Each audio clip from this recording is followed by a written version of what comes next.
Hey everyone, man, I love Goosebumps here, and today we're doing a book review for a very good book when it comes to the OG 62, and that would be Piano Lessons Can Be Murder.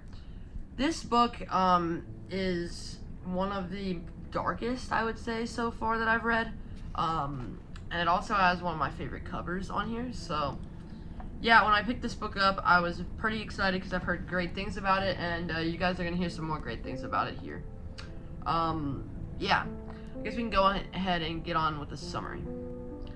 So this is about a kid named Jerry, and he basically moves into a new house. After he left all of his friends, and he finds a piano in his attic, and he starts hearing it play at night, and he keeps going to investigate, but he either gets interrupted or he sees a ghost, and the ghost starts telling him to stay away, but he takes piano lessons. And then he ends up graduating from his house and moving to the Shriek School.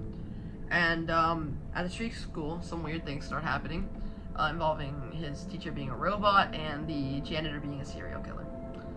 So that's the main plot, I guess. So yeah, I guess we can get to what's good. So this book has a bunch of good things. Like, the atmosphere is good. It brought me back to when I took piano lessons. I actually read Goosebumps books while it wasn't my turn, because my sister and I did it together. So it reminded me of that, and it kind of added to like the spookiness of it, I guess, for me. And it was just kind of a dark read, bro. It has a guy who literally tries killing people for their hands so he can listen to beautiful music, which is kind of crazy, and he has a ton of victims, bro. It also has a sort of mystery to it of what's playing the piano. And it gets revealed, I think, about halfway through the book. And it also has some good foreshadowing when it comes to Dr. Shriek being a robot. It says he moves stiffly, or like he stiffly walked over, which is obviously a bit of foreshadowing towards him being a robot at the end. And people start to like not believe him, of course, when he doesn't see anything because his parents or his cat freaking run in there. But once they he's like, "You gotta believe me," like 2 times maybe in the book. And after that, he kind of accepts it, which is something I really like, that he accepts that nobody's gonna believe him, and he takes it into his own hands. But after that, bro, the twist when the main villain got revealed, I thought that was pretty cool. How Mr. Toggle, the janitor, is actually the main villain. A good twist written by Stein. And I thought that the twist, or not, it wasn't even a twist really, but it was more of like a good ending rather than a twist, kind of like Ghost Next Door, where the ghosts of his victims kind of just carry him off into the distance, basically like trapping him for eternity or some stuff like that.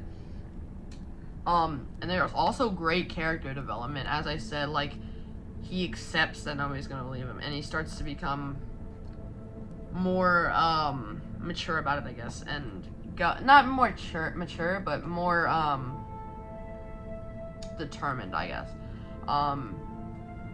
Yeah, that's pretty much all I can think of off the top of my head.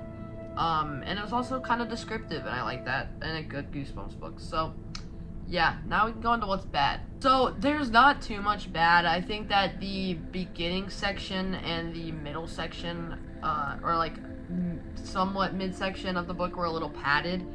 Some stuff could have been removed from this and it would still be a great book. But yeah, and with that being said, the start was also kind of slow, and it was like just a little slow. Like, I wouldn't call it like, oh my gosh, Fever Swamp slow, but I would call it like, it's alright. I mean, it took a good 40 pages for some stuff to start happening. I guess the piano playing happened, which that kind of got a little repetitive, but hey, it's a good mystery. Also, the main character does feel a little like Lucy from Girl Who Cried Monster.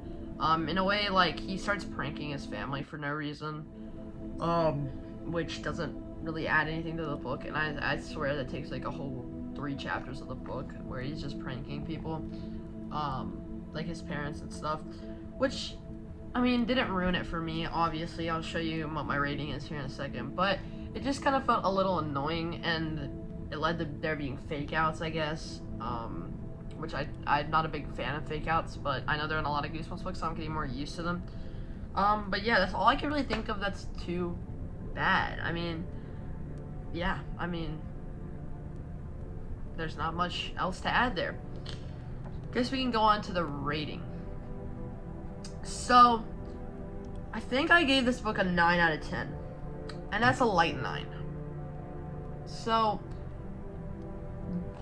there's a ton of good in this book and a little bit of bad, and the bad stuff didn't really bother me that much. So I gave it a 9, and it's kind of like a strong 8, more like that, or a high 8, but I rounded it up to a 9.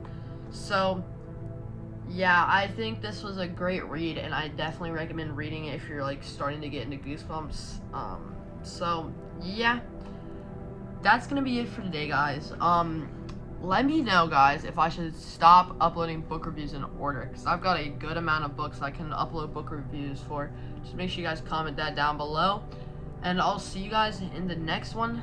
Let's try and get to 300 or something, 250 maybe. Yeah, next goal is 250. We're gaining subs slowly, but it's due to the lack of uploads, I know, but I'm getting better. It's fall. We're about to get into it. Well, it's starting to feel like fall, at least.